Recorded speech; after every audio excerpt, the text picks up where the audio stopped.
बिस्मिल्लाहिर्रहमानिर्रहीम। अस्सलामुअलैकुम। आज हकीकत टीवी आपको पाकिस्तान की आईएसआई और भारत की रॉ के बारे में कंपैरिजन करके जो तफसीलात देगा, आप हैरान रह जाएंगे। आपकी आईएसआई किस लेवल पर काम करती है और भारत की रॉ किस लेवल पर काम करती है। मजीद डिस्कस करने से पहले इस वीडियो को लाइक करें, हकीकत टीवी को सब्सक्राइब करें और बेल आइकन पर जरूर क्लिक करें। ये आईएसआई के कदमों की धूल भी नहीं है। सबसे पहले समझ लीजिए कि भारत की रॉ एजेंसी कभी भी अंदरूनी मामलात को नहीं देखती। इसके लिए सीबीआई, आईबी और दूसरी एजेंसियां, जबकि आईएसआई बैक वक्त अंदरूनी सिक्योरिटी मसाइल से लेकर तमाम बैरूनी खदशात, तमाम चीज़ों का इदराक भी करती है और इनका काम भी तमाम करती है। यानी आप अंदाज़ा कर लें कि पाकिस्तान के अंदर पुलिस का काम भी आईएसआई को करना पड़ता है। रॉ का हर एजेंट कम से कम $3000 महाना से शुरू होता है और फिर ये बढ़ता बढ़ता चाहे $1,00,000 तक भी काम करता है।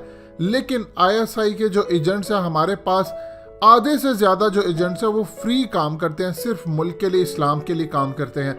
क्योंकि पाकिस्तान के पास इतना बजट तो है ही नहीं, तो इसलिए मुल्क के लिए काम करते हैं। जबकि भारत की एजेंसी रॉ का एक भी बंदा आपको नहीं मिलेगा जो फ्री में काम करता है। मुकेश अंबानी से लेकर हर बड़ा बिजनेसमैन, बॉलीवुड के डायरेक्टर, प्रोड्यूसर हर साल रॉ को इतना ज़्यादा पैसा देते हैं, फिर रॉ इनके 2 नंबर काम भी कंप्लीट करवाती है। जैसे रफाइल स्कैंडल अभी हाल ही में इसकी एक मिसाल है। रॉ ये जितना पैसा है दुनिया भर में दहशत गर्दी के लिए इस्तेमाल करती है, बम धमाकों के लिए इस्तेमाल करती है। जबकि आईएसआई के पास चूंकि बजट बहुत कम होता है, इसीलिए ना वो दुनिया के किसी सहाफ़ी को खरीदती है और ना ही बाहर दहशत गर्दी के लिए पैसा देती है। जबकि आईएसआई वाहिद एजेंसी है जिसके खिलाफ सीआईए, मोसाद, रॉ हर साल अरबों डॉलर्स पूरी दुनिया के अंदर प्रोपेगेंडे में बहाते हैं और आईएसआई को बदनाम करने के लिए हमारे ही अंदर से सहाफ़ी खरीदे जाते हैं, मीडिया मालिकान खरीदे जाते हैं, प्रोग्राम्स किए जाते हैं, भारत के अंदर फिल्में बनाई जाती हैं। ये सारा पैसा लगता है सिर्फ आईएसआई को बदनाम करने के लिए। यानी आप अंदाज़ा कर लीजिए इस लेवल का काम होता है। रॉ का हर दूसरे दिन कोई ना कोई एजेंट पकड़ा जाता है, जबकि आईएसआई का अल्हम्दुलिल्लाह आज तक कोई एजेंट नहीं पकड़ा गया। ये जितना होता है प्रोपेगेंडा है।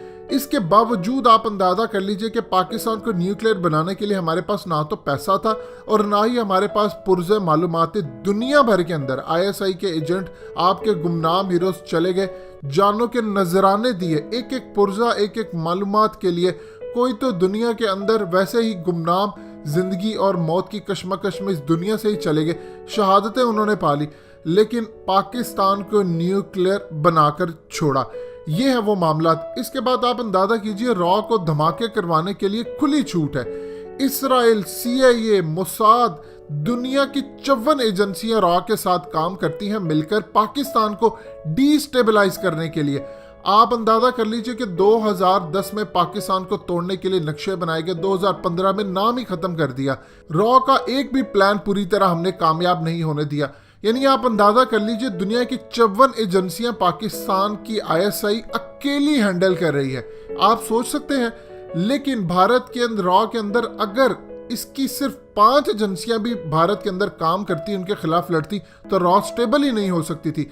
लेकिन पाकिस्तान के अंदर 10 मेजर एजेंसियां, जिसमें CIA, raw, Mossad, black water, Daesh, TTP और बहुत सारी ऐसी एजेंसियां जो काम कर रही हैं। ये टोटल कुल 54 एजेंसियां, लेकिन मेन पर 10 से 12 एजेंसियां जिनको अकेले आईएसआई संभाल रही है। रॉ की इतनी कैपेबिलिटी नहीं है कि वो कम से कम एक एजेंसी भी संभाल सके।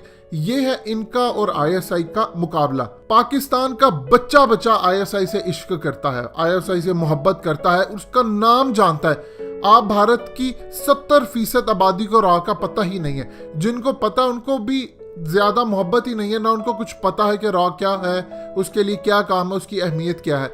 यहां से आप अंदाजा कर लें कि पाकिस्तान के अंदर एक एक बंदा आईएसआई से मोहब्बत करता है, लेकिन इसके बावजूद आपको आईएसआई का स्ट्रक्चर पता ही नहीं है कि कैसे काम करते हैं। यानी अमेरिका के अंदर कुल 17 खुफिया एजेंसियां काम करती हैं। 1777 थिंक टैंक्स है, जिनमें गार्नेगी इंडोमेंट फॉर इंटरनेशनल पीस सबसे पुराना है। काउंसिल ऑफ फॉरेन रिलेशन दूसरे नंबर पर आता है। इनमें से कोई एक भी ऐसा नहीं है जिसको पता हो कि आईएसआई काम कैसे करती है। आप अंदाजा कर लीजिए कि भारत के साबिक रॉ के चीफ एएस दौलत ने पाकिस्तान की आईएसआई को दुनिया की सबसे ताकतवर तरीन एजेंसी करार दिया। इनका कहना था कि दुनिया में सबसे ज्यादा ताकतवर तरीन एजेंसी या तो रूस की थी केजीबी, जो खत्म हो चुकी है, या फिर इसके बाद आईएसआई है जो आज भी मौजूद है। इसके इंतहाई गुमनाम हीरोज जो काम करते हैं वो दुनिया में कहीं नहीं पाए जाते, ये उनका कहना है। यानी आप अंदाजा कर ले, ये है मामला। आईएसआई के लोगों को ना औरत चाहिए होती है ना शराब, जबकि भारत के अंदर रॉ को अगर वो किसी मिशन पर भी जाते हैं उनको बैरून मुल्क के अंदर भी औरतें भी सप्लाई की जाती हैं, शराब भी दी जाती है, इसके बगैर वो काम नहीं कर सकते। आप यहां से अंदाजा कर ले कि पाकिस्तान के खिलाफ MI6, रॉ, CIA, ये तमाम लोग मुख्तलिफ मराहिल पर काम करते हैं। मंजूर पश्तीन के साथ और उसके धमाकों से आईएसआई काम कर रही है। अल्ताफ हुसैन के खिलाफ आईएसआई काम करती है। पूरा MQM का नेटवर्क हमने तोड़ा, TTP को हमने भगाया, ब्लैक वाटर को हमने खत्म किया, NGOs की आड़ में जो पाकिस्तान के अंदर एजेंट्स थे उनको हराया। यानी दुनिया की आप कोई एजेंसी की मिसाल उठाकर देख लीजिए, कोई एक एजेंसी हो जो बैरूनी 54 एजेंसियों से अकेले लड़ी हो, जिसमें 12 दुनिया की टॉप एजेंसियां हो, क्या वो जीत सकती है? भारत के खिलाफ अगर 2 एजेंसियां इस वक्त लड़ने पर आ जाए तो आप सोच सकते हैं क्या हाल होगा। आईएसआई के हाथ बांधे हुए हैं इस्लाम ने और पाकिस्तान ने।